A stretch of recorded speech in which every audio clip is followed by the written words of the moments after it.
Hi, I'm Kelly, And I'm Paul. and we want to welcome you to our podcast, The Fungus Among Us. Podcast devoted to one of our favorite franchises, The Last of Us. I'm going to hand it back to you if you want to give us a bit of an intro or overview of what we're going to talk about. Yeah, so this is our first episode here, and the main reason we're doing this is because we're so excited about the HBO series, and we're excited to talk about it. So, in today's episode, we're going to take a second to introduce ourselves and talk about our first times with The Last of Us, and then we're going to sort of go through the episode and talk about our impressions, things we observed, fun little Easter eggs, and then we're going to go through some of the discourse around the episode and various news items and pieces of hot goss that may have emerged on the internet since it premiered last Sunday. How cool are you? You have the hot goss. Yeah, I have a little bit of hot goss. I don't know. I mean, a lot of Cool. people have it, but I am cool. Yeah, you're super cool. Thanks. You are too. Yeah, but I'm very curious to hear about your first time playing the game. Sure. And chronologically, it was earlier too, because I got this game when it first came out in 2013. I Yeah, remember when you were like 100 years old. Got it. yeah, I'm like 100 now. And so in 2013, when it came out, I was 90. And they weren't really billing this as a zombie game, which was interesting because I'd played the Drake series, Uncharted, Naughty Dog's other cinematic sort of adventure series, and then I saw these images of this game that was coming out that seemed like Cormac McCarthy's The Road, which indeed Yeah. was an inspiration for it. So I started playing the game, and it blew my mind, just like it did everybody else's. I was part of that first wave of early adopters to play The Last of Us, and it like it did with everybody else. I mean, it opened up my mind to the kind of story that could be told in a video game, and I'm also a big movie guy, Yeah. so I immediately named The Last of Us my favorite movie of 2013. Yeah. I grew up, watching my brother play video games. So when you and I started hanging out, I would watch you play video games. And I remember when you first introduced the game to me, it was during one of the most challenging times of my life. And I just remember I was able to immerse myself in these characters that were trying to survive, which like really echoed into like my personal life at the time, trying to survive. But it was this beautiful way to like escape and, as Ellie says in the game, endure and survive. So I'm very excited about the adaptation into a show. And yeah. So like at the time, I knew that you were having a tough time, and I also knew that you would absolutely love this game. And I knew that you were really going to relate to the story because at the time you were super into Walking Dead, and it's a lot of the same things of like surviving in the face of terrible hardship and zombies, or fungus zombies in this case. So, but I also knew that if I tried, because at the time you were a little detached from gaming, you weren't really a gamer at the time. Not at the time, but since then, I have become a serious gamer. No, I know. I I didn't. Yeah, no, for sure. I didn't mean to, call your gamer credentials into question or anything like that. You're Yeah, fully a Paul. gamer. Yeah. No, you're definitely a gamer. But yeah, no, I remember I knew that if I tried to pitch you on the idea of playing a video game, you were going to be skeptical. So instead of that, I think I just started it and put the controller in your hand, and I was like, you got to check out this intro. Because I knew that once you Yeah. got to the end of the intro, you'd be totally hooked. Oh, 100%. Yes. And I mean, like I said, I had been watching you play so many games, and it was just like a comfort thing at the time. But there was just something different about this game. And when you put that remote in my hand, I was like, all right, like I'm in for this ride. And I've been gaming ever since. Yeah. I mean, for me, I think the thing that is different about The Last of Us is that you can take the story seriously in a way that's impossible with, to this day, almost every other game. There's been a lot of games, like The Last of Us kind of created that expectation in the game industry that a game maybe should have a story that you could take seriously as sort Yeah. of a real story about characters that like an adult might relate to, you know? Yeah. And so now there's been a bunch since then, but that to me has always been the big thing that sets it apart, especially when it came out. I'm ready to talk about the show. Are Let's you? talk about the show. Hell yeah. The show, we open with 1968. And I was very excited to watch this show. I watched Chernobyl, so very excited to see what Craig Mazin was going to do with this. I felt it was extremely ominous, and they did a great job of making it feel very current to times we've all experienced with the recent COVID-19 pandemic. Yeah, it was kind of funny Mhm. how they start out with the virologist talking about the threat of a global pandemic, and then they cut to the mushroom guy, and he's like, no. He's like, that's not scary. He's like, we deal with pandemics. We get through those. What's really scary is fucking mushrooms, man. And then I realized it was John Hanna, and that's when I got really excited. I was like, Oh, dude, I'm yeah. 2 minutes into this show, and John Hanna is delivering an apocalyptic monologue about mushrooms. Oh, and by the way, it's tied to climate change. And I was like, dude, this show is already so far beyond what I was hoping for. Yeah, no, that foreboding, like, this is tied to global warming was definitely something that piqued my interest. Anytime I see climate change getting addressed as a threat in media, I get super excited. The audience and watching it, like, as an audience with the audience from the show felt very, like, meta. I don't know. It Yeah, was for sure. And also, like, as he's delivering that monologue, like, oh, mushrooms are everywhere and they can get inside our bodies. And I'm like sitting there on my couch eating a pizza with mushrooms on it. And so it started freaking me out. Oh, yeah, we were definitely like, "What are you gonna eat during, the show?" And I'm like, "Mushrooms with, pizza." Yeah, we both got pizza with mushrooms on it. Delicious. Yeah. Delicious. But yeah, no, then that very, like, hard cut into the opening credits. Whew, man, I knew we were in for a ride. Tasty stuff. What did you think of the opening credits? I loved them. I think HBO always, has very cool credits.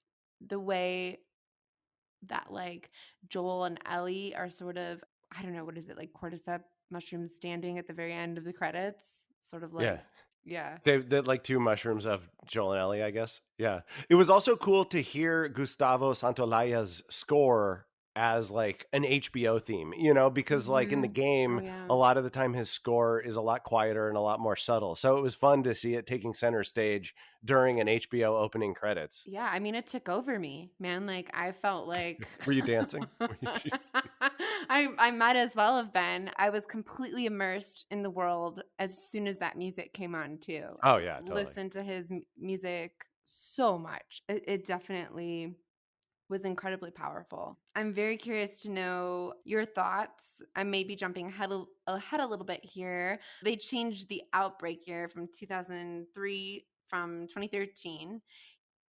And so, like, that surprised me, and I was a little curious about their choice of that or the reason behind that. But gosh, Sarah is so compelling, played by Nico Parker.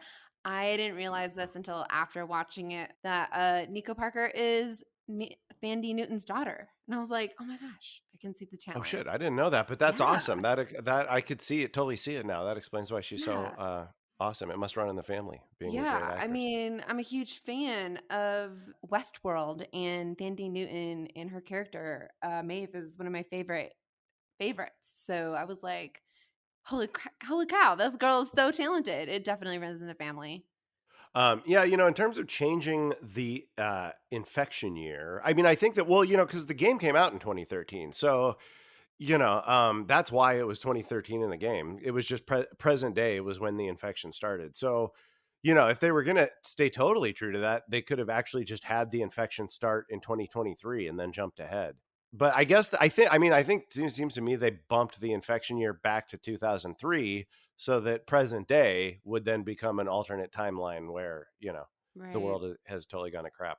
I've been replaying the first game, so like basically every week I'm playing the section of game that is depicted in that week's episode. So I played Same. through, yeah. So, but I noticed something really funny in the game's opening credits that I'd never noticed before.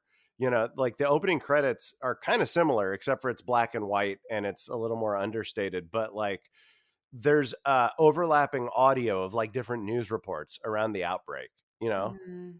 and you hear a voice that's probably like sounds like a politician or something saying, now that the Democrats are out of control, we can do what needs to be done, or now that the Democrats are out of power, you know. Mhm.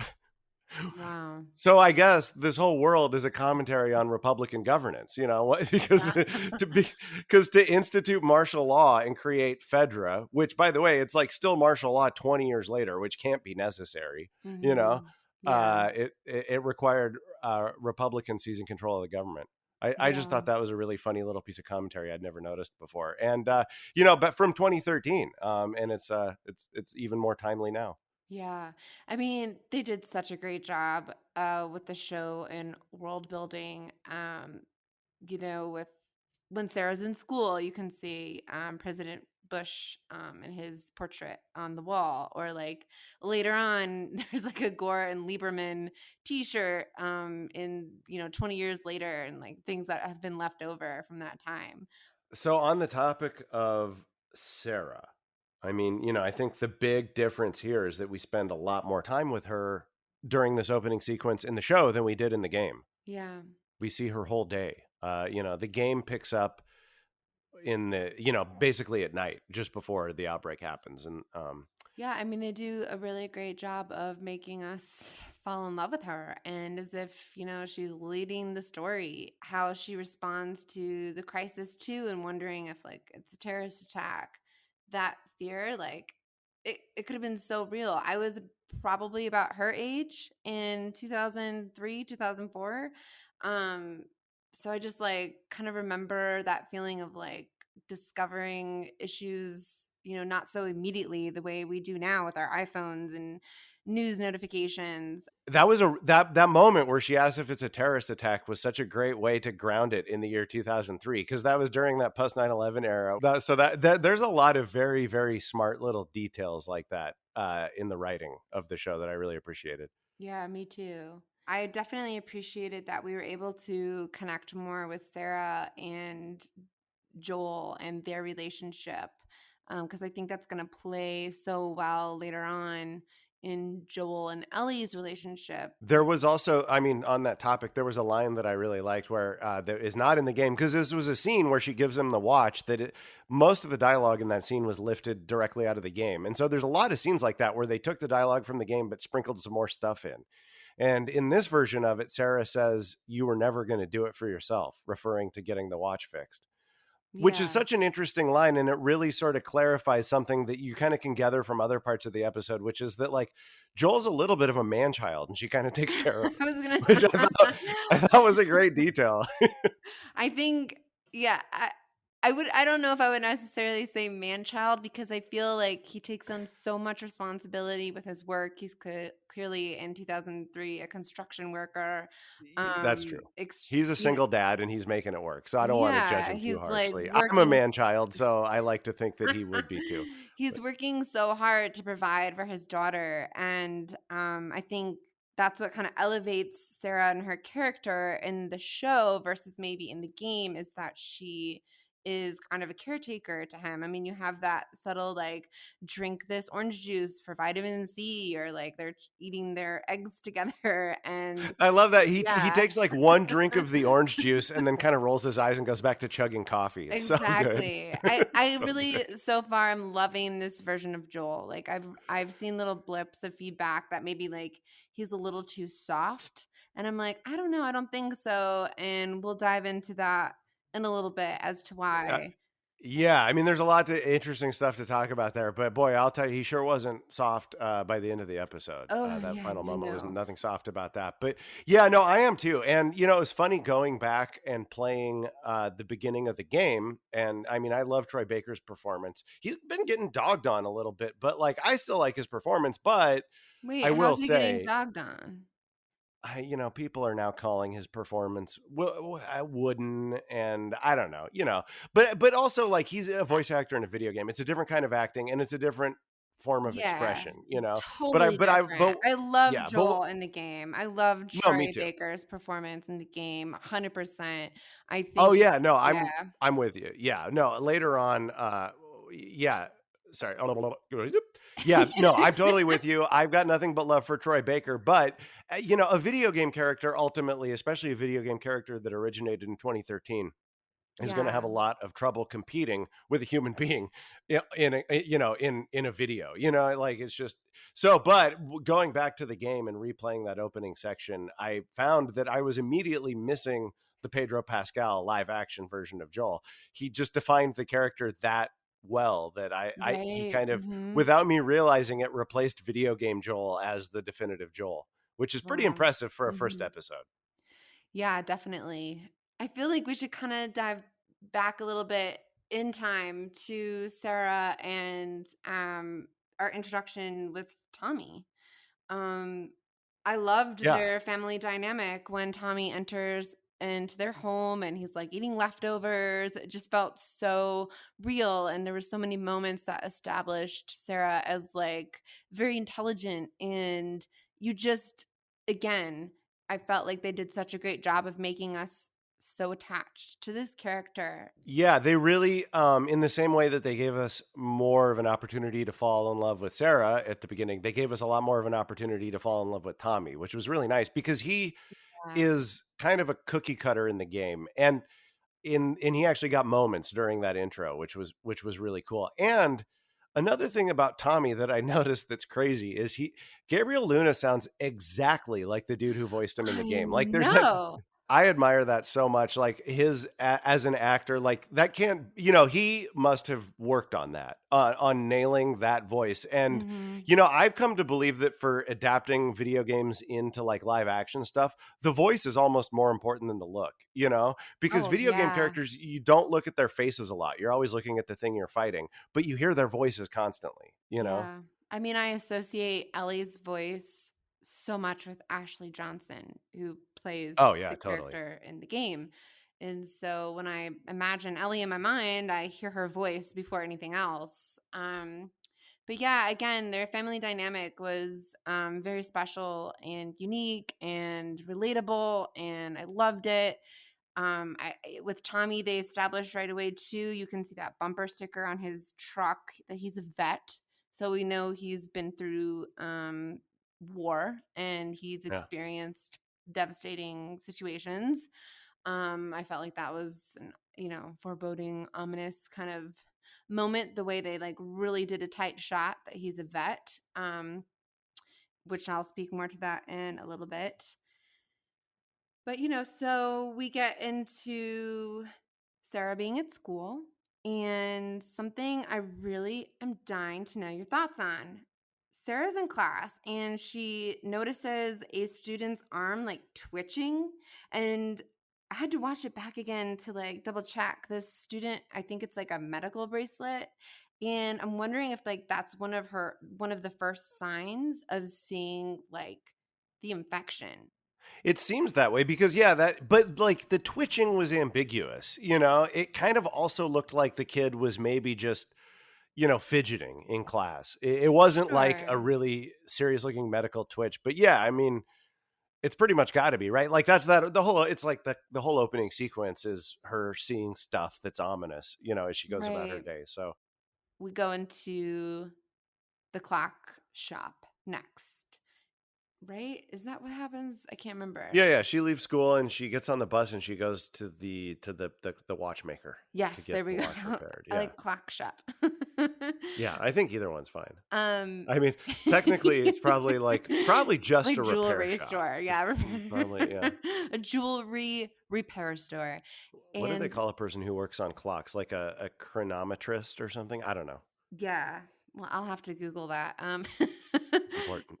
Very important. It's the anchor to the show. I mean, heck, yeah, that watch, it's very like, symbolic for a lot of It is. reasons. Another thing I noticed when the guy's wife, the watch repair guy, when his wife is comes in and she's like hurrying Ellie out and she looks all concerned, she says a bunch of stuff to him in another language, which I assume is like Lebanese because there's a thing on the wall saying that they're from Lebanon or something. Mm. Um, but in that line is a word that sounds a lot like zombie. And I'm not sure if it was or if that was intentional, but if it was, if they just put the word zombie into the line, like she was telling him, like, people are turning into zombies out there, that's pretty awesome. Yeah. No, that would be I'm gonna have to watch that back. That's pretty cool. I think a key moment after she leaves the repair shop with Oh, yeah, when the she goes over to the Adler's fixed house to the help the lady make lame cookies. yeah, the watch is fixed.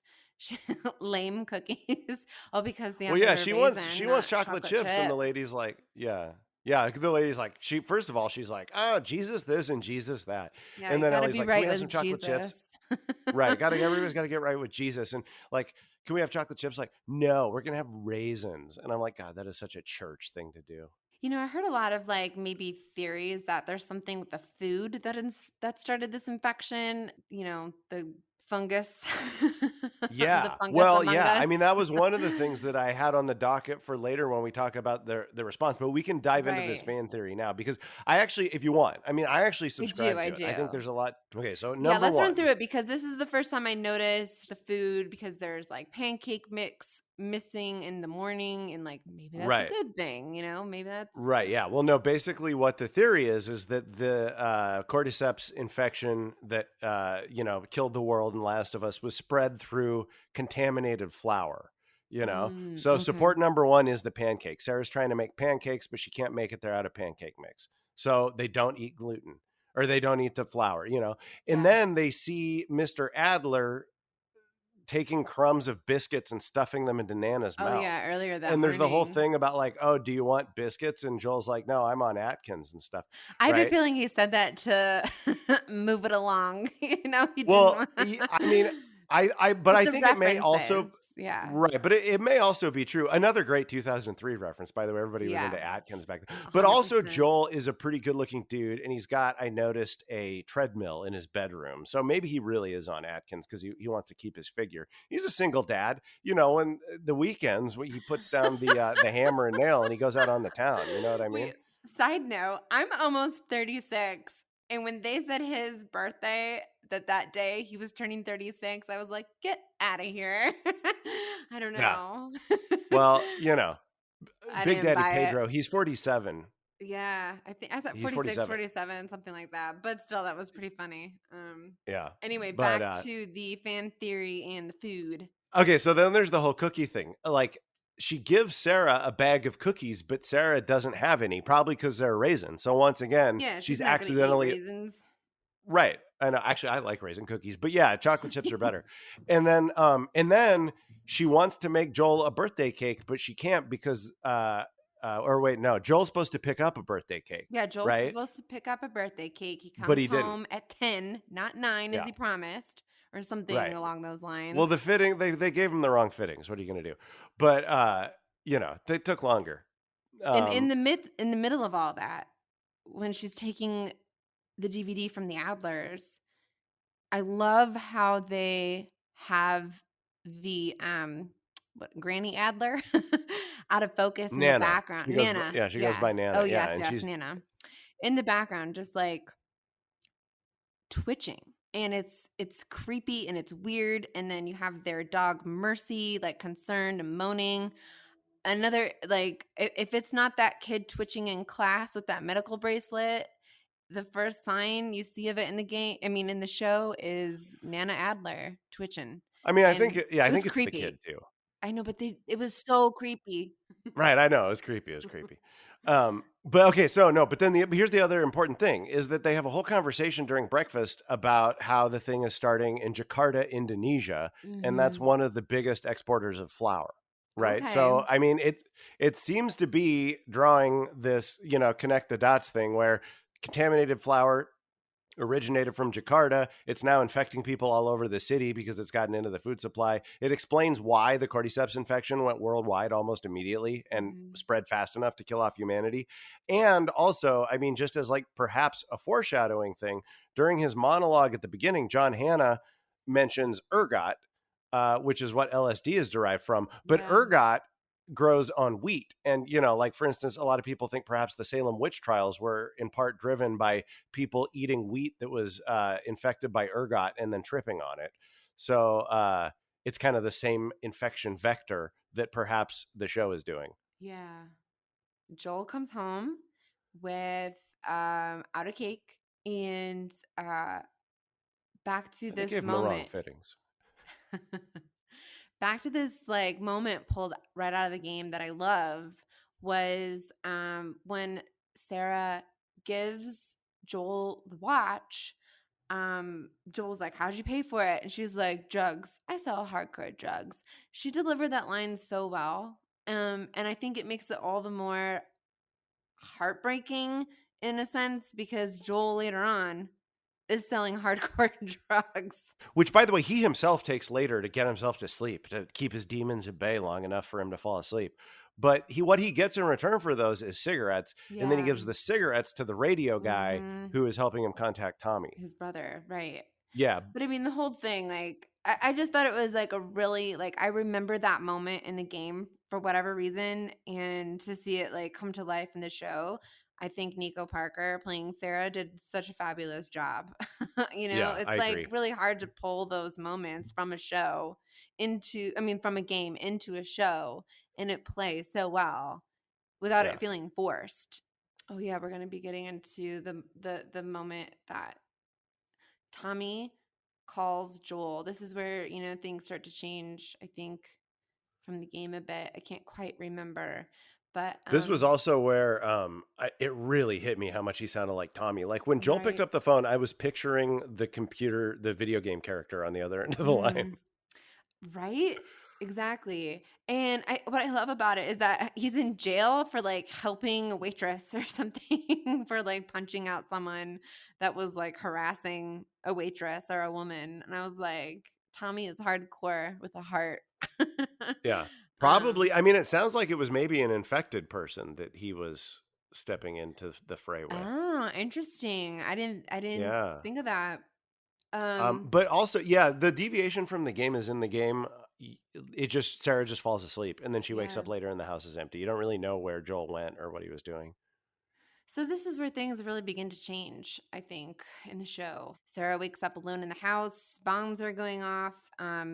The Adler's dog Mercy is, at their door. Yeah, she starts looking around the house, and then Mercy comes to the sliding door, and that poor dog. She goes to let Oh, Mercy in, and Mercy. Mercy just hugs her, like, "Oh my god, I need you to comfort me. I just I saw some know, fucked up you shit." throw a dog in anything and I am a wreck. I was like, "Okay." I just immediately was crying. I was like, Nothing better happened to this dog. I love I this mean, like, dog." yeah, and Mercy survived as far as we know. You know, Well, she when I ran was off. watching it again, I was like, it's a really good performance from the dog. You can really kind of construct Mercy's internal monologue out of I that. know, it's really incredible. Maybe we should subtitle it and put it up on the feed for people. Subtitle Mercy's internal monologue. Yeah, you work on that. I'll get on it. Yeah. Yeah. We've got Sarah trying to take her back to, the Adlers, and the dog doesn't refuses and in fact run off. And Sarah encounters, the one of the Adlers on the floor in his house with his, like, neck ripped open, and we've got,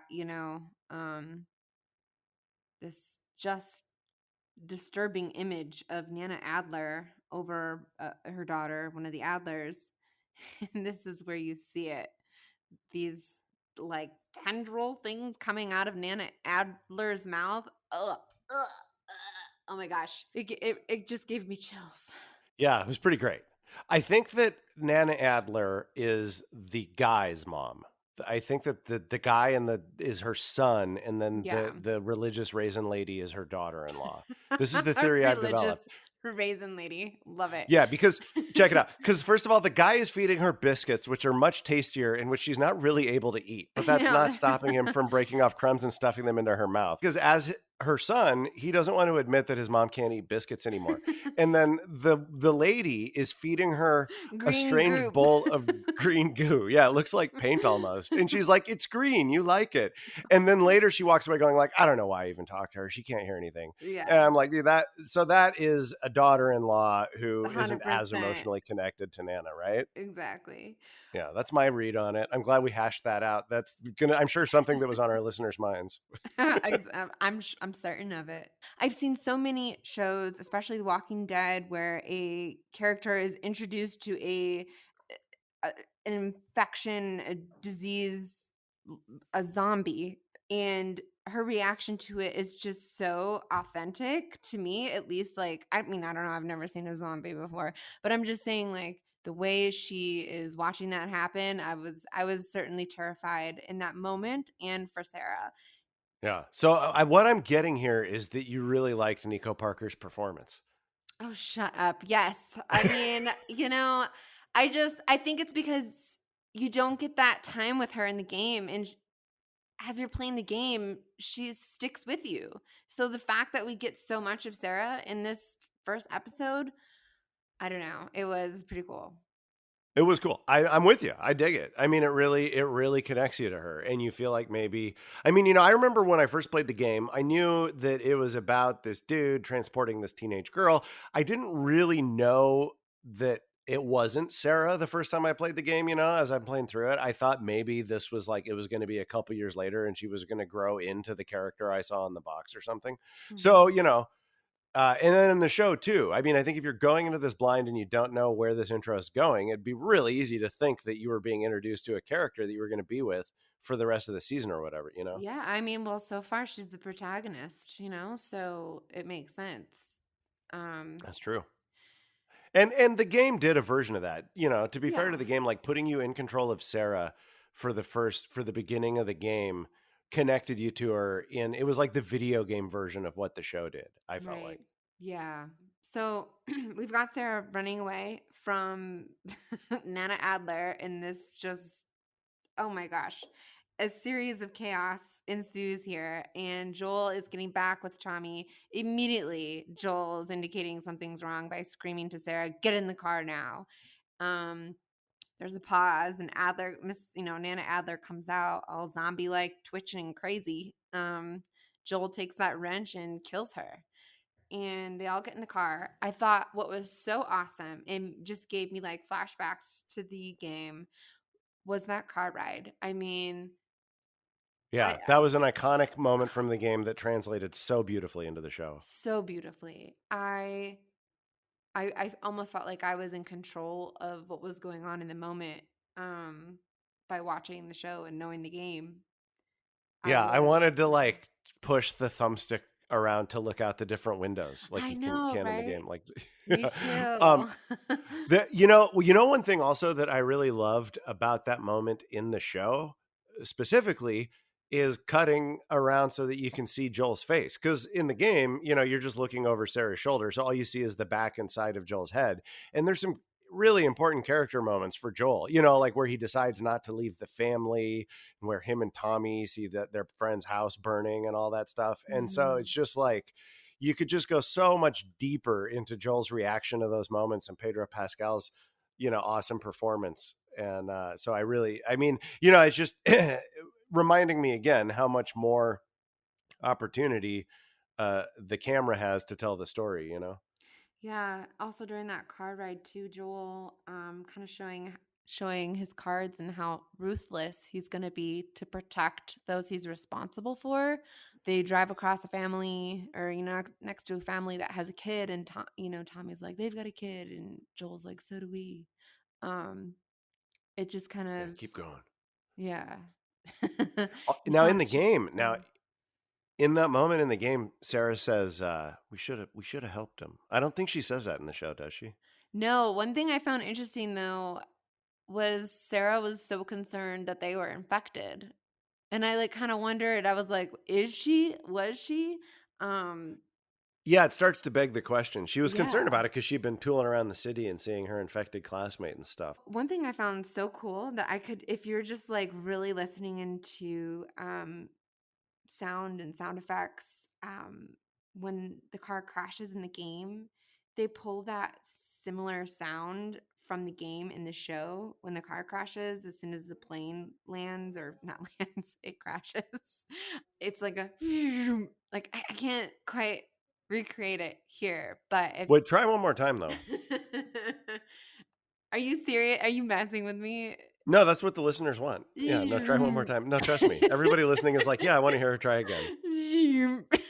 That was good. That was it. That was exactly, yeah. No, perfect. I'm glad that I had you do that. I'm gonna have to I'm gonna have to pull it from somewhere so people believe me.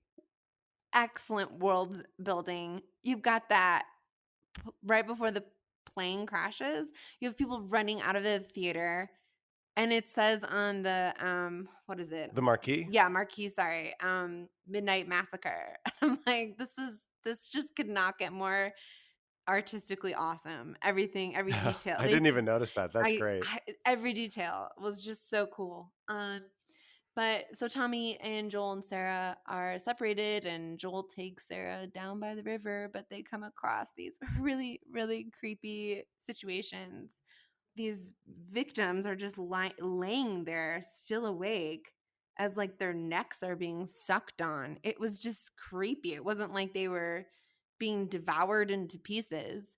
It was fucking eerie and weird, and then you've got that we'll call them zombies pop up, spot Joel and Sarah. Took me right back to the game, running from it, and oh gosh, I mean, I'm already getting emotional for what's coming next. Sarah bites the big one. The military shoot Joel and Sarah. It's almost feeling recreated like shot for shot from the game to the show. It pretty much was. I actually Yeah, was paying close attention to that last night playing through it. It was basically a shot for shot like re enactment of the exact same scene, which is dope. very dope. Yeah, it was really difficult watching Sarah's death, just like in the game. And when we hit it, when it just like cut to 20 years later, both in the game and in the show, I remember when I was, because I was playing this part when you introduced it to me. I remember looking over at you and I screamed, "What?" Like I That's right. couldn't handle. Do you remember that? I was like, "No I way! do. Yeah. This didn't. We're not 20 years later. This person just died. Like what? I was. I had the same reaction to in the show, and I thought that was pretty cool. Yeah. I was like when it went to black after her death, I really wanted like the title card to come up, The Last of Us. But of course, Mhm. we'd already seen the opening titles at that point. But I yeah. mean, 20 years later, that is a lot of time. It is. It So, is. It's a lot of time to live with that grief. Joel's gone through a lot of changes. Yeah. And so So speaking of that transition, very interesting way to get us into the world of the future that they did in the show. Of course, in the game, it's just Joel waking up as an older guy, but in this one, we follow that little boy into the city through the testing and to his eventual euthanization because he's infected. yeah, it gave I me thought that was some pretty. like, go ahead. No, you had. It kind of made me think again, I'm a huge also The Walking Dead fan. It made me think of the opening pretty much of that show and how in that first part of the show it was going to show the show was gonna show that it was showing something. I'm sorry, guys. I've had a hard kombucha and I've been on like 3 hours of sleep. So, a good recipe for a first episode podcast. But a child infected and being killed. It was a brutal introduction of that world and effective. Very effective. I mean, when they had the I don't know what you the device that showed red. Red doesn't mean good, obviously, and how this Apparently, there's been some confusion about that amongst the viewership. has there. Tell me about it. Yeah, apparently a lot of people are unclear on whether red means infected or not infected. I feel like red means stop, bad. Red is bad, green is good. Well, I read things that Joel was not as like, I don't know, brutal or something like as in the game. I I totally sensed that he was, you know? You cut to that child having clearly been killed for being infected and this woman who's disposing of bodies, she's like, I can't do it, obviously because it's the kid we just saw. Joel, like without really much like facial expression to indicate that he's kind of numb, takes the child and tosses him in the fire. I don't know how that's not like showing he's been hardened, you know? Well, yeah, no, it's for sure showing that. But to be fair to the other side of the discussion, in the game during this section, he kills like 20 people. So, you know, Well, I mean, yeah, it's a I video mean, game. So, that's a video well, game, but I mean, I think they're we'll get. talking about his character, like his personality rather than like gameplay and, Well, yeah, no, but it's a personality thing too, because to explain why he killed 20 people, the game made him a certain kind of guy that. Well, we'll talk about this yeah. more when we get to tests. But I want to say Yeah. something else about this kid, though, actually, Yes, go because ahead. this kind of gets to like what for me is kind of a soapbox issue. Because as you probably remember, I worked with kids for a really long time, teaching youth theater, youth film, youth acting stuff. And the way that kids are represented in media is something that I pay a lot of attention to. In this instance, like when I look at that scene where she's interviewing the kid, I can't, yeah, I mean, it's fine. It works, whatever. It gets us to the next scene. But even with like one or two lines, I think that scene could have been so much more interesting if there had been any kind of character there, because this is a kid who just Mm, wandered out of the I see your wasteland by point. himself, and like, obviously we shouldn't spend 5 minutes digging into this kid's past, right? Right, But but with it's one or two there. specific, what's that? No, go ahead. Yeah, well, yeah, it's there. Yeah, with one or two specific costume choices and maybe like one or two lines, we could have felt like this kid was a real character instead of just this mute shell that's only there to get injected with poison and then killed. Yeah, like You know? something so easily disposable. Right. I mean, so I love the idea of it. I still love Mm, them dearly because at the end of the day, this series also has one of the best kid characters ever. ever. People don't think about the way that kids are represented in shows because it's just sort of accepted that like, oh, we're still it's not visible to us. People don't ask the question, why was that kid written as a blank slate and not an actual character? We're just so used to it. But I want Yeah. people to start paying attention to that because kids are people too, and they do get objectified. Yeah, which is, um it makes me think of your points when you talk about the objectification of like Ellie and her relationship with Joel. That's a whole nother conversation. Different kind of Even before the show. objectification too. I know, but still, it's objectification nonetheless of a Yeah, for child. sure. Yeah. Yeah. Different kind of object, but same principle. Yeah. Yeah. Um, but yeah, no, I could definitely feel like Joel was different. He was no longer the Joel that we were familiar with Sarah. So, you know, it makes me think earlier in the game too, he had his guitar when Sarah was walking through the house after the bombs were going off. You could see that guitar and oh, that I just like it made me think of everything to come. Yeah. Yeah, totally. I um, also noticed in his room, there's one of the posters on the wall is like from some kind of concert, and it has like a half of a guitar shape on it. So yeah, you yeah. totally get a feel for his There's musical tastes. yeah, there's elements of little spoilers in there about Yeah. the meaning of Joel and his guitar.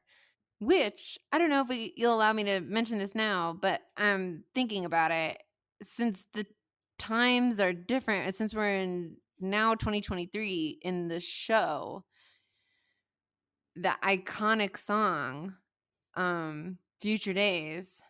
I, how are how are they gonna play that? I'm gonna be looking for how they go around that because Right. Because so in Last of Us Part 2, Joel playing the song Future Days by Pearl Jam is a big thing. yeah. And that song's on an album that actually came out in 2013, a few weeks after the outbreak. And that song Um, is like I listen to that song so much. yeah. So Well, it means it's very special to me. yeah, I've given this a lot of thought and I have an answer for you. Here's how they can still include Future Days. Eddie Vedder survived. He survived the zombie outbreak in 2003, and by 2023 he's a traveling like troubadour character, just Eddie and his guitar wandering around the fungus-ridden United States playing his songs, and he still wrote the song Future Days, and Oh, that's how I'm just Joel actually learned it from Eddie Vedder.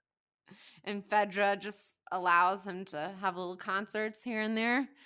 No, no, because Fedra only controls inside its little walled zones. Like out in the Mm. countryside, it's every person for themselves. So Eddie's able to just wander around playing guitar, and anytime he meets raiders or, bandits or horrible people, I assume he either just beguiles them with music and gets through, or maybe he's become a badass too. Or maybe the whole band survived. Maybe all of Pearl Jam was going gluten free at the time of the outbreak, so they didn't eat any of the infected flour. And now they're just like five traveling badasses. And Stone Gossard and Eddie Vedder buried the hatchet, and they no longer have their rivalry going. And they're still playing. They're all still playing music. That's what I like to think, anyway. It's definitely what I'm gonna like to think now. They better include that song. That's all I'm saying. Yeah. Um, Ideally, yeah, I mean, ideally Eddie Vedder's in season 2. That's what I'm hoping for. yeah. But anyway, So we're getting ahead of ourselves. so Joel's living in under control in Fedra in Boston, selling drugs. Yeah. Well, okay, so should we get into the whole Joel and Tess and like differences and like different takes on the character I would topic now? love to Let's do that. because I felt like so much of it was, like, rushed or forced in the show, but, I mean, what else were they gonna do? They had to establish Tess as a character and, how Joel and Tess and their m goal to reach Tommy. That was all so different, and it was kind of confusing for me at times. I don't know. Yeah. And another thing I noticed at the end is like Joel, there's the whole thing where like Joel has his radio code and Ellie's asking him about it. And then at the end, the radio starts playing. And and I didn't realize till the second time I watched it that it was two separate people he's trying to radio. Like he's trying to get Tommy on the radio. And it's been a couple weeks since he talked to him. And then also he has this other radio where Frank and Bill, who we haven't met and are so far just names that Ellie said once, are sending him songs to speak in code about their smuggling operation. It did get a little confusing. I'm not sure how much it matters. I'd be curious to talk to somebody who has no foreknowledge about how it all ended with them. Yeah, no, I I feel like I only was aware of that because I played the game. Otherwise, if was just introduced to the show and these characters and the story, it would mean nothing to me about whoever Frank was. Um, it I don't know. It kind of felt like you at this point in the show, you have had to play the game to realize what was going on here, but again, I don't know, Maybe. that's 'cause I'm too involved. Yeah. Well, and there were changes here too because like it's tricky because in the game this section of the story is essentially all tutorial. Like, there's like Joel and Tess are going after this dude Robert because he screwed them over on a deal to get guns because apparently Joel and Tess are arms dealers. So that's what's happening in the game. And here they're trying to get a van battery from Robert so they can go out looking for Tommy, which doesn't quite do the same thing to establish them as like seedy, rough and tumble criminal types like the game Yeah. does. I don't know how much it matters. But either way, like I think the game and the show both have a little bit of a plot slowdown in this section. The game, like you remember from the first, I remember the first time you played it, you started getting bored. And I was like, please, you just got to stay with it till Ellie shows up. Yeah, no, it's And then undoubtedly, like, the toughest part of the game to get through because, like you said, it's very much like a tutorial, and a lot And of it's all, setup. yeah. And the same thing happened to the story in the episode, kind of for different reasons. Although the thing that they did Yeah. do in a really cool way was meticulously like introduce all the important characters. You meet Marlene and you meet Tess and you meet Ellie. And so they're kind of moving all the pieces into position. So in that sense, it works. I don't know if all the intrigue about the car battery matters that much anyway, because it got us to the right place, right? Yeah, it introduced us to Tess, and how do you feel about Tess compared to the game in the I love show? it. I love it. I mean, I love Anna Torv. I always have ever She's since I great. first saw her in Fringe. Yeah. I don't think she gets her due. I mean, as good as she is, like she's done a lot of really cool work, and I think people like her. But like, I don't know. Anyway, she continues to do really good work in a supporting role in this show. But yeah, I guess I like Tess. I guess that my question at this point is I'm not sure how different she is from the game anyway, because you're just seeing a different side of her at a different point in the story. I don't know how much they've actually changed her, you know? Yeah, I mean, I feel like in the game, it's very on the surface versus what we're getting with Tess in the show. I really feel like she takes like she holds this like caretaker kind of role with Joel, which I wasn't expecting, and it's it's for me for whatever reason it was kind of weird to see them romantically in a relationship. I think it's because maybe when I played the game, I thought of them more as, like, really tight friends who had, like, gone through a lot. So I to just kinda, like, see them in bed cuddling was like, I feel like I shouldn't be here. I don't know, that you was felt my you reaction. felt like a voyeur. I A little yeah, bit. it wa it was an interesting choice to explicitly show that they were some kind of couple, and, in the game, it's really ambiguous. They're partners in this Very. criminal enterprise, and you get the sense that Tess is the brains of the operation and Joel is the muscle, Yeah. and now in the show, they're just being presented as this couple who are on a quest to reconnect with Tommy, and their criminal stuff is kind of secondary. But I did always feel from the game that they did have some kind of romantic involvement, whether it was like friends with benefits or an on again off again thing. Well, no, because there's a line in the game that comes at a moment later in the story where Tess says there has to be enough between us and whatever this is for Right. you to Mhm. do what I'm saying or something like that. Like she does make some kind of relationship based appeal that sort of ambiguously refers to a relationship that's like sort of in its complicated status. Yeah. But, my takeaway was that they had definitely had sex. And that's the main thing. That's the big question. Have they had sex? I think the answer in the game was yes. In the show, I clearly, mean, I yes. was thinking more of like a romantic relationship versus they've had sex. I mean, a lot of I don't know. I guess it just depends on if you associate having sex with being like in a romantic relationship. Yeah. And I do. Um, I do. Yeah. feel like I'm gonna have to get to know Tessa a little more. She was like misleading Robert, like, Robert was very afraid of Joel, clearly. And Yeah. she was like, I won't tell him. I won't tell my man about you. I was like, okay, all right, here we go. And then when they're together, Tessa's like, yeah, it was Robert that did this. So she totally ratted Robert out, which shows like she really, she's she's hardcore, man. Um, Yeah. Well, and but so like no, go ahead. yeah, and I was going to say in that moment, after she tells Joel what happened, they're both like, "Okay, yeah, let's go get Robert." So they're Yeah. both being all hardcore and they're both leaving with the intention to go screw this guy up. Can It I was I so can fun cuss. Why did I say I that? f They I mean, I felt like yeah. I mean, we are explicit in our rating, FYI, folks, in case, Oh, hell yeah. everything was feeling super rushed after that explosion. It was like Fedra, like, got a hold of Tess, and Tess was like, "I'm not a firefly." And somehow Tess is back with Joel, and I was like, "Okay, I guess that got resolved." And that's fine. I'm accepting of it all. But it's funny how she was like almost controlling him, and I feel like the show is trying to give the impression that, like, Joel is a madman, like, he can just be set off and go crazy, and because she's like, take a breath," before Joel even got to say anything. I was like, "Tess, yo, I think you need to take a breath." Yeah, and that was kind of what I think because in the game, Joel and Tess are just blasting fools like right out of the gate. They're just like killing a bunch of dudes, and they're super hardcore, and they're acting like characters from a '90s crime drama where they're like, Yeah. like emotionless and just like shooting guns at a guy who's lying on the ground and stuff, which I like. But I think in this they were trying to withhold Joel's capacity of violence for the end of the episode when they finally reveal it, and that's why they did Yeah, this that makes like sense.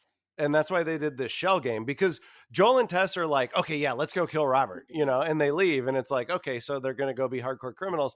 But then they get there and like Robert's already dead. And it's like, oh, okay, I guess there was an off I screen thought fight with Marlene and those guys or that something. was so weird too. Again, another thing that felt like rushed. But again, I don't mind it because my own one of my hangups, I guess I have with the first episode is that you don't really get much of Joel and Ellie together. And so much of the reason I feel like we as people who have played the game, who have a huge attachment to these characters is because of the dynamic and the relationship between Joel and Ellie. Well, yeah. I mean, Mm. it's true. I didn't mind it so much. The game was like that too. You don't get a lot of Joel and Ellie for a while. You have to play the game for like like 2 or 3 hours before you Yeah, really because of start that to see their relationship start damn growing. tutorial that takes so long.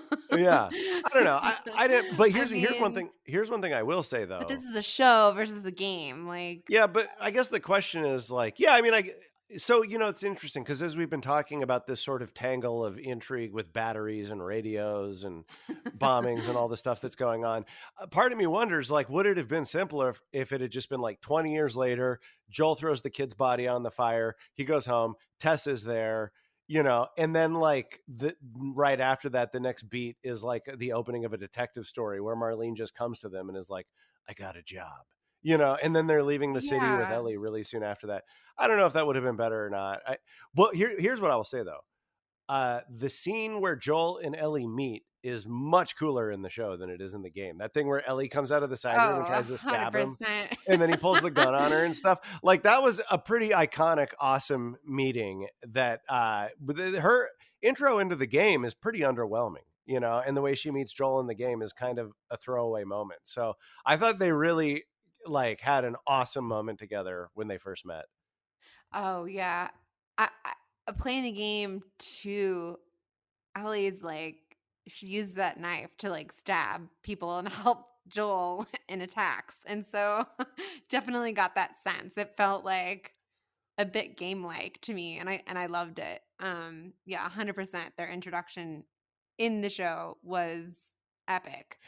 And also the show did more in the amount of time that they spend together for that beat of the story. The show did more to like build a dad daughter dynamic between them than the game did, because there's that moment where that scene where Joel wakes up and Ellie's looking out the window and she asks him like, are we going to be okay, like what you're doing, Yeah, right? And she's uncertain and looking for security, and then he comfort, has that yeah. moment of feeling his dad instincts wake back up and he gets all emotionally conflicted about it and stuff. That was a really nice moment. The game didn't have anything like that. Marlene, so cool. I didn't know this, but she was also the original actor in the game. Yeah, the only game actor That to was reprise their awesome. role for the show. Yeah, it's awesome. And she's fantastic in it, and I love that we're getting to know a little bit more of Marlene than in versus, the game in the beginning. You got the sense from the games that Marlene was a person that had been in Ellie's life for a long time. I think she even knows who Marlene is in Left Behind, which takes place a couple weeks before the events of The Last of Us.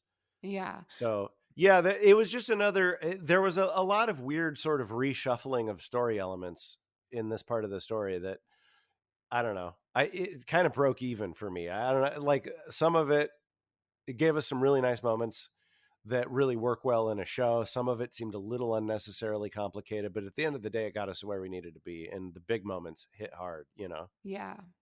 I have a question for you. I'm ready for it. So the first time that we meet Ellie, she's being she's chained up and being held prisoner by the Fireflies, and the lady comes in and is doing like the little test on her. And this is kind of the first time that we see the Fireflies as anything other than an idea. And Right. so being introduced to the Fireflies as this faction who has Ellie chained up in a random room somewhere, does that possibly change the way that we perceive that faction so early in the story? Versus the game?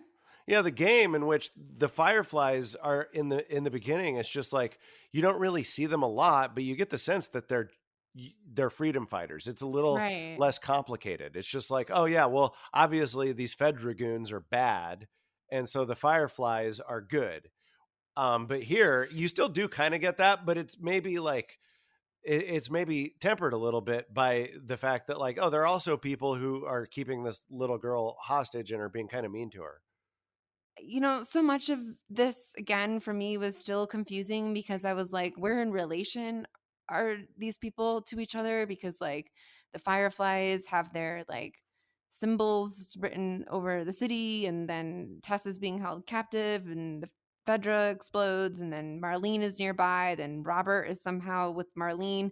So I mean, at first I wasn't 100% sure that they were Fireflies until Ellie is like, watch out, Fedra will be looking for me. And I was like, oh, okay. Like I'm catching up here. Um, I don't know. I didn't get the sense that they were a horrible group. That I just Mm. got the sense that they were another group.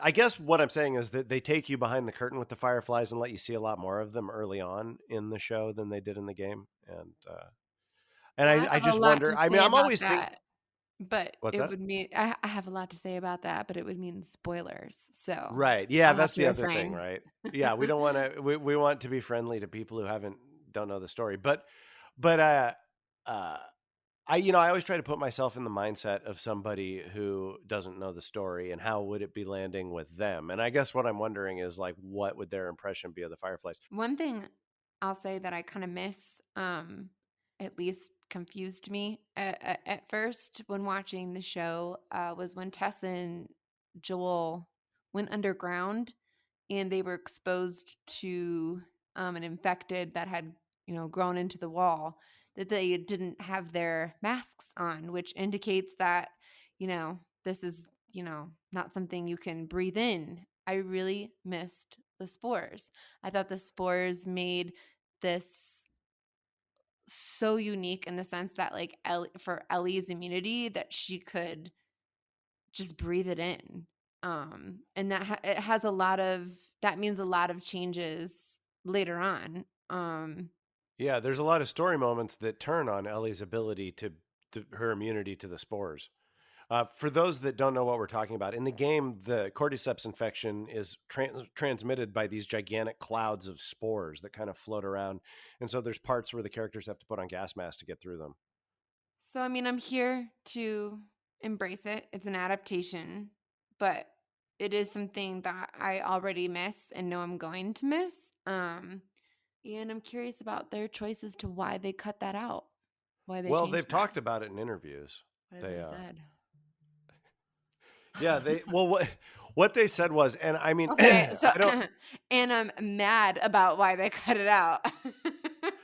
So what's been said in interviews, the reason they made the decision to remove the spores is because they felt that if characters were having to put on gas masks all the time to get through spores, it would not be friendly to TV because it would be not as cool to watch people in gas masks. To which I would say, so I don't know, don't have it happen that often. Like it's a cool thing, and Yeah, it's a super iconic aesthetic thing too, and it's just creepy as hell. The idea that you could like accidentally stumble into a cloud of these things and breathe them in at any time is super creepy, you very know. creepy. Yeah. And also most of the show is going to be Joel and Ellie palling around together, and they're easy to tell apart. If they put on Maybe, gas masks, you're not going to see Bella Ramsey from behind and be like, "Oh wait, is that Joel?" Like yeah. I don't understand. Maybe, It like, seems Pedro Pascal doesn't wanna, like, wear a mask anymore from his y- adventures no, in that's Star Wars. that's Is a good is point. He's like, you know what? I'm tired of wearing a mask all the time. I can't take the goddamn thing off on Mando, and I'm not putting on a gas mask. He's like, "Please, somebody see my beautiful face." Yeah. No, I'm in total agreement. Again, I mean, I know why they did it, but I guess I just don't like why they did it. Yeah. I don't And agree as with you it. point out, like Pedro Pascal in particular has demonstrated his ability to carry a show in a mask. So I don't know what they're worried about. Yeah. But as you said, it could have just been like a couple of scenes just because again, it's such a cool aspect of the infection, these spores. It is. And And Ellie being able to breathe it in. So totally. And it's scientifically accurate. That's how yep. cordyceps spreads to insects is through spores that the insect will like step on, and then the Hmm. spores get on their foot and then start extending mycelia into their bodies. Gosh. I'm like, I started to Google what happens to ants and I like stepped out. I was like, why can't I look at that, but I can watch the show and play the game? I know. Well, look, if it was actually happening to people, and you wouldn't want to look at pictures of that either, if it was real. Yeah, Or I don't know, maybe you would. maybe I would. Yeah, I don't know. Maybe I really Yeah, like ants and not people. yeah. I mean, I don't want fungus among me. Oh, the fungus among us. So, all right. We've got Joel and Tess transporting Ellie. Marlene is not able to. She's injured, and Marlene wants to get Ellie to the Fireflies. Hey, you West. know what? One, sorry, were you going to say No, something? no, no. Go ahead. Well, one thing we haven't really talked about is Bella Ramsey as Ellie. She's fantastic. She is Ellie, man. She's everything I could have imagined and more.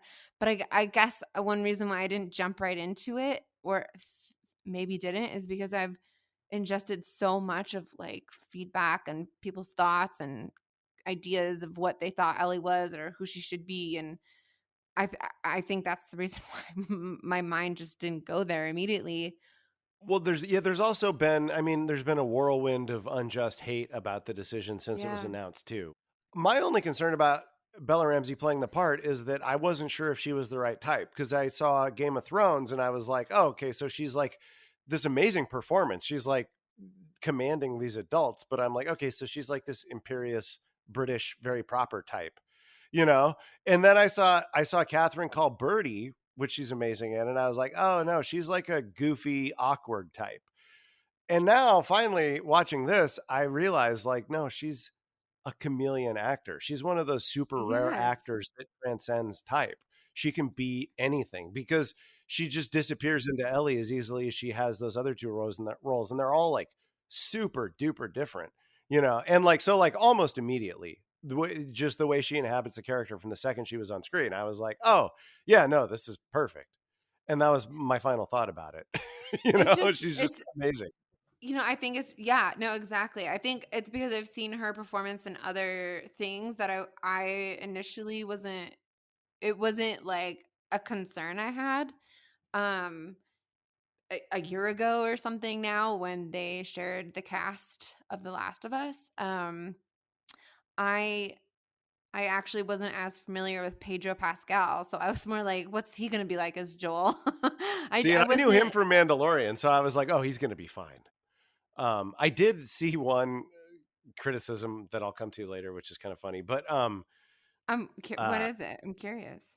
well, there was this one writer on Kotaku who wrote a piece about Sarah's death, which is something that I'd like to get into a little bit more later. But he was Mhm. also talking about how he didn't like Ellie because she's bossy and smug, which to me, I'm like, dude, this is just misogyny junior. Oh, I was This gonna is just say. yeah, this is like calling an authoritative woman bossy.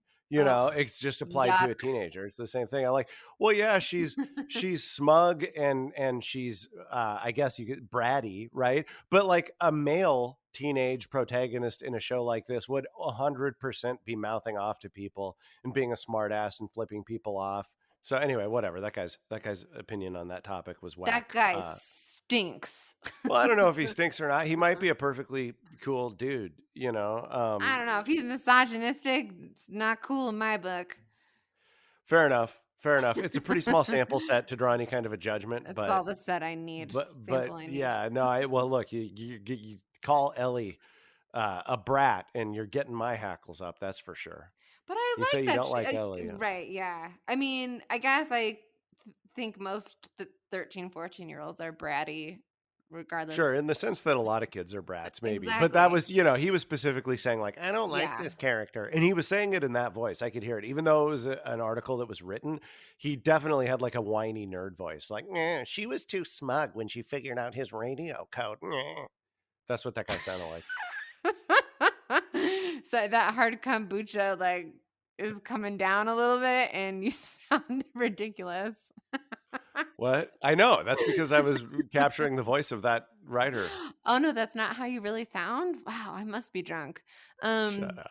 no. So I mean, with Ellie and Bella Ramsey playing Ellie, I initially was just excited when the news came out. I was like, "Oh, okay, I can't wait." I mean, of course there's fan casting and that's a thing, but my initial reaction was I just can't wait to see what these people do with it. And that's kind of like where I stood throughout. Um Bella Ramsey is cool. Like, She is cool. I was highly skeptical. I mean, I only knew her from Game of Thrones. I thought she was English, I like so I really had no idea what to think when, other than that, I generally trust the judgment of this team based on every other decision they've made and everything else I've read about this. Wait, what do you mean But you I, thought she was English? well, because she plays a British character, she has a British accent in Game of Thrones. Wait, is she English? She's British, yeah. She's Well, from Britain. there you go. Yeah, she's great. I don't know. British people are better Um, at doing American dialects than Americans are at doing British dialects. we didn't cover the end since we did We should kinda probably do a talk about the last breakdown of the scene. show. Yeah, let's talk about the last scene. Yeah, where it ended. Which, by the way, I'd like to say that I wish I had said this to you before the episode aired. But my prediction was that that was exactly where they were going to end the pilot episode, was after they found out that Ellie was immune and ran off into the night. Yeah, that's I feel like that makes sense, that tracks. That moment when Joel kills that Fedra soldier was pretty intense, and to get that flashback to him holding Sarah, and it was like he wasn't gonna make this mistake again.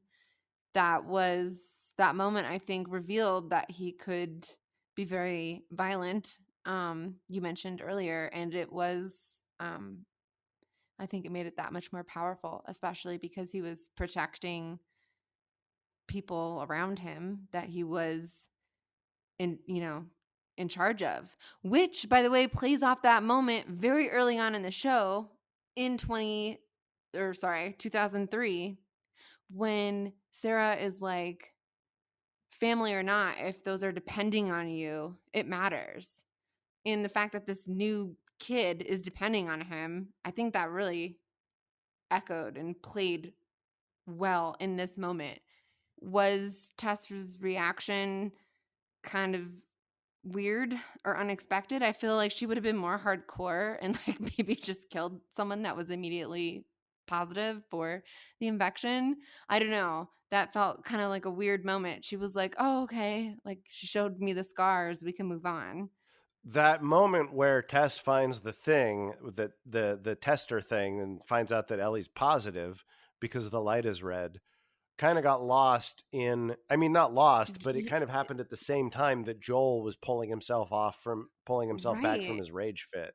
So it kind of got a little bit diluted and it didn't have the same focus that they gave that moment in the game. So I don't It's know. a I mean, I yeah. assume that probably the next episode, when we get back to those Oh, characters, is going to yeah. pick up with a more in-depth discussion and debate about Ellie's infection status. But it's such a big like reveal. I felt it was a little bit lost in Yeah, that they moment rushed it. because They rushed it a little bit. we're Yeah. so focused on Joel. It's one of those things I'd really be curious to talk to somebody who doesn't know the story about, to see how it worked for them. Because I Yeah. have the feeling that, but that's only because I'm used to the way that moment was presented in the game. Maybe if I was just watching the show, I would have been like, oh, okay. I don't know. Interesting to think about.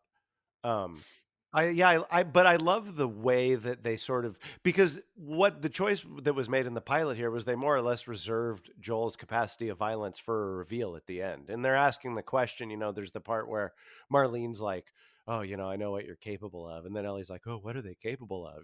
So it's sort of creating all this mystique around Joel going into beast mode, and then we see it at the end of the Yeah. episode. I thought that was a really cool thing that they did to really lock in his character, and also I thought it was cool that they established that he did it to a guy that he knows. This wasn't just some faceless stormtrooper in a Fedra uniform. This is a guy that he doesn't necessarily seem to like the guy that much, but at the very He least, it's a knows guy that them. Joel Yeah. Joel has a business relationship with, and the guy was being kind of a jerk or whatever. So, but it Kind was of. sort He of, was got them on their knees and was ready to shoot them. well, yeah, they were breaking the law and stuff. He was worried about his job and stuff. Yeah, I don't know. Not saying he was a great guy. I'm just saying, like, they created a really cool emotional texture for that Yeah. moment to really make you feel conflicted about what you saw Joel do. And I thought that was really cool. One thing you mentioned to me that I was curious to learn more about. I hadn't really heard of the term before, fridging. Can you tell me a bit about that? I thought that it would be interesting to walk us through some of the discussion around the episode, the way it's landing with the community. And so, fridging is when a character is killed purely for the purpose of advancing another character's narrative. And it originated in the world of comics because there's a Batman story arc, and I'm not a Batman guy, so forgive me, listener, if I screw up some detail of this, but essentially it's a really famous one that everybody loves. I forgot what it's called. But Joker was messing with Batman and he killed, I believe, Commissioner Gordon's daughter, Barbara Gordon, and put her in a refrigerator. And so the character was fridged because it advanced God. the story. Yeah. So people, you know, I mean, and so there's this discussion about it. And I guess I think maybe when they killed Barbara Gordon, and again, I'm sorry if I have the wrong character, that might not even be who they killed, but they killed a character that sort of had been around for a long time and had, you know, sort of her own development and was like a part of that world. And then people felt she was kind of unjustly killed off just for the purpose of this one story arc about the Joker. And so that's usually that's the connotation with fridging, is that it's an unfair character death or a gratuitous or overly cruel to the Yeah. audience. Mhm. And so, you know, I've been seeing a couple different articles, one of which actually uses the term fridging. That's the one from Kotaku, about Sarah and criticizing the killing of Sarah as being sort of the same thing, as being an unnecessarily cruel narrative thing to do. I read one article Mhm. saying, you know, the game screwed it up, but the show got it right. And then I read another article saying, well, the show sort of did better, but it's still the same problem of the character being fridged. What are people saying about it? John Walker at Kotaku says, I found the narrative decision to be not just crass, but actively spiteful. We spend almost no time finding out who Sarah is, but for a couple of sassy one liners, and this is referring specifically to the game, but for a Mhm. couple of sassy one liners straight from the Joss Whedon School of Character establishment, only to have us watch her bleed to death in order to establish her father's emotional motivations. It felt lazily Mhm. manipulative, trying to earn all its emotional resonance with the most egregious case of fridging a character. And that quote refers to the game, not the show. I mean, I guess I don't feel manipulated. I push back on the whole notion of fridging. I mean, well, okay, so first of all, I will say this. In 2013, spending any amount of time playing a teenage girl character who doesn't fight in a video game is a lot. Like the simple Hashtag choice to, progress. I mean, I well, guess. yeah, exactly. I mean, but you got to be mindful of the era. You know, the simple choice to Sure. put the player in control of Sarah did give her, I mean, that is how you make a video game player identify with a character. So yeah, 15 minutes is a short amount of time in a game that has a playtime of like 10 to 12 hours or whatever. But the choice to do it at all does have some significance, I think. I have a few more interesting facts, actually, just like one or two. One, the pilot got 4.7 million viewers when it debuted on Sunday night, which makes it the largest debut that HBO has had, second largest after House of the Dragon since Mhm. 2010. So great start for the show. We're excited Great about start. that. Yeah. Yeah. Another thing that has sort of emerged is that Bruce Straley was not credited on the show. He was the director of the first game and was really instrumental in the world building for Last of Us. Wow, I didn't know And so, that. you I know, agree. it's a weird nebulous space, I think, with converting a video game. Because if it had, you know, for instance, like in a TV show, if this was a TV show, you know, and it was being adapted from an earlier TV show, it would have been created by Bruce Straley and Neil Druckmann, probably. We'd like to give him a shout out on Fungus Among Us. Yeah, go Bruce. And second, and then this is the other thing I will say. Have you heard the rumors? People think that they might have identified the actress who has been cast as Abby. Oh my god, no, I haven't, and I don't Paul and I have very strong feelings about spoilers. Um, Well, I mean, we could just say Abby's a season 2 character. She's a character from she Last of Us is, 2. Yeah, but I and that, I can't mean, we don't believe have to say more than that. I'm cool with spoilers usually. Oh my gosh. If we're ever going to get to the point where Abby is going to be in season 2, like we'll Okay. probably Who is it? Who is it? Who is it? know that, unless they're going to sneak her into season 1 in some way. I You know, doubt. I mean, because Well, you never that's know the idea. because in We the didn't think Luke game, Skywalker was going to show up in Mandalorian either, you know. in yeah, we didn't think it. So in the game though, like it's not just The Last of Us and The Last of Us 2. There's Left Behind. There's kind of like there's a small game there in between stories. Right. Um Well, that technically the events of Left Behind are before The Last of Us. 2. Yes. Yeah. Yeah, and one. And one? Well, some events, Well, not all of them. right. Yeah, it jumps back and forth. You're right. Right, It'll be exactly. yeah. So there could be some play with that in an Abby introduction. Right. I mean, there could be a thing where we see what Abby was up to during the events of the first season. Right. If I was a listener, I'd be going nuts for that spoiler. Who is Oh my it? gosh. You got to Well, tell me. okay. Well, so this is an actress. She's on a show called The Wilds that I've never seen, but I think it's about a bunch of girls in the wilderness or something. And she follows a bunch of the Last of Us cast and crew. Recently, Neil Druckmann, or Drucky, as I like to call him, followed her on Instagram. Her name is Shannon Berry. You should look her up, and you'll see why she would be an amazing choice for Abby. That's Crew. Shannon Berry, Crew. I'm looking Berry. her up right now. Oh. Right? Oh, goodness gracious. There you have it, folks. Live on the air. Kelly sees Shannon Berry. And For the first time. Okay. Now I've got my head spinning.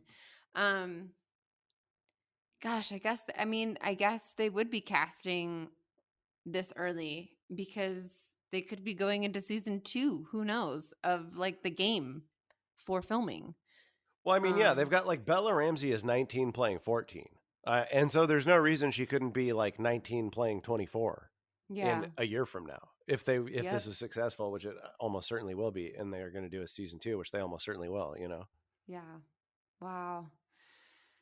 That was hardcore, Paul. I think it'll be fun for the listeners to hear your mind get blown like that right here on the pod. Yeah.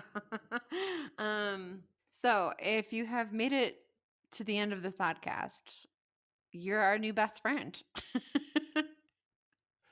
That's right. Thanks for listening. I hope you guys had a good time. I'm curious, what are you paying attention to moving forward?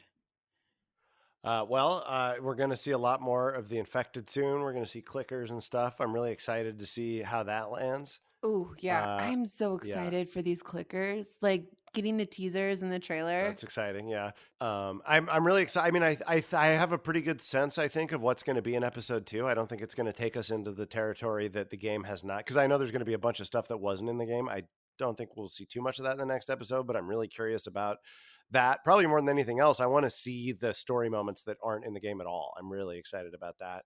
And Yeah. another thing I'm looking for is I think it would be really funny if they took video game mechanics and put them into the show. Like if there was a part where, like Joel has to lift a door and like hold it up so Ellie goes under it, and then she holds it and he goes under, because that happens in the game like a Yes, thousand times. so much. Yeah. Or like ladder puzzles where like they have to like look around an area and find a ladder and like put it up so one of them can go up and like push a button to open a gate or something.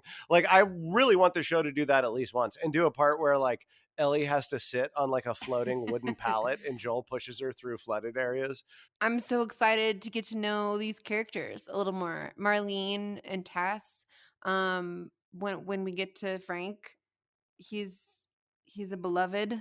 I'm so stoked that So Nick Offerman is playing him too. It's such cool oh casting. yeah. Nick Offerman. I think he's gonna be great. I'm so excited for Sam and Henry. There's gonna be a lot that they're gonna do in season 1. So I'm curious to see if they'll finish season 1 the way they finished season 1 of the game.